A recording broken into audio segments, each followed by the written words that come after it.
Hey everyone, welcome to Small by Tales.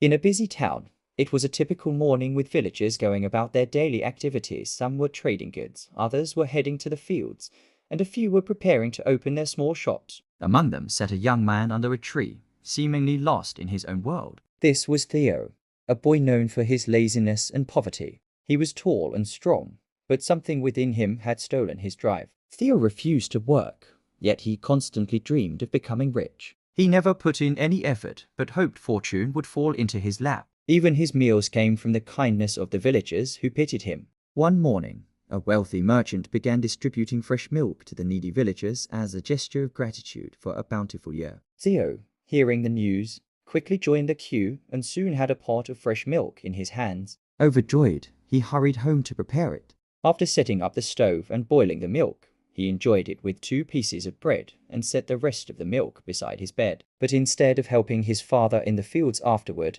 Theo decided to lie down and daydream. He imagined that the milk would harden by morning and turn into cheese. Then I'll sell it at the market and make money, he thought. With that money, I'll buy a hen. The hen will lay eggs, and the eggs will hatch into chicks. I'll raise those chicks until they grow up, and soon I'll own a poultry farm. Then I'll sell all the chickens and buy cows. I'll open a dairy farm, and everyone in town will buy milk from me. I'll become very rich. I'll even buy jewelry, and the king himself will want to buy from me. I'll marry a beautiful girl from a rich family, and soon we'll have a handsome son. But if he ever turns out to be lazy, I'll teach him a lesson and hit him with a stick. Lost in his fantasy, Theo acted out the moment, swinging an imaginary stick only to accidentally hit the pot of milk beside him, spilling it all over the floor. The milk was gone, and so were his dreams. He stood still, realizing how foolish he had been. The next morning, Theo wandered the village again, hoping someone kind would give him food or money.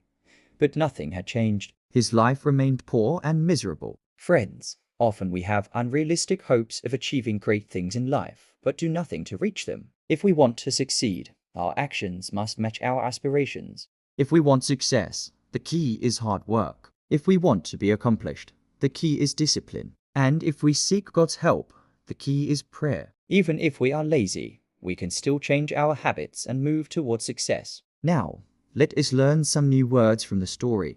Aspirations, strong hopes or ambitions to achieve something. Example: she has big aspirations to become a doctor. Distribute, to give something to people. Example: the teacher distributed homework to all the students. Bountiful, large in amount. Example: the garden had a bountiful harvest this year. Imagination, the ability to form ideas or pictures in your mind. Example: children often have very active imaginations. Poverty, the state of being extremely poor. Example: many people live in poverty despite working hard. Miserable, very unhappy or uncomfortable. Example: he felt miserable after losing his favorite toy. Accidentally, without intending to. By mistake. Example: she accidentally dropped the glass on the floor. Fantasy, an idea or dream that is not real. Example: he had a fantasy of flying like a superhero. Persistent, continuing to do something despite challenges. Example: she was persistent in solving the puzzle until she got it right. Generosity, the quality of being kind and giving. Example: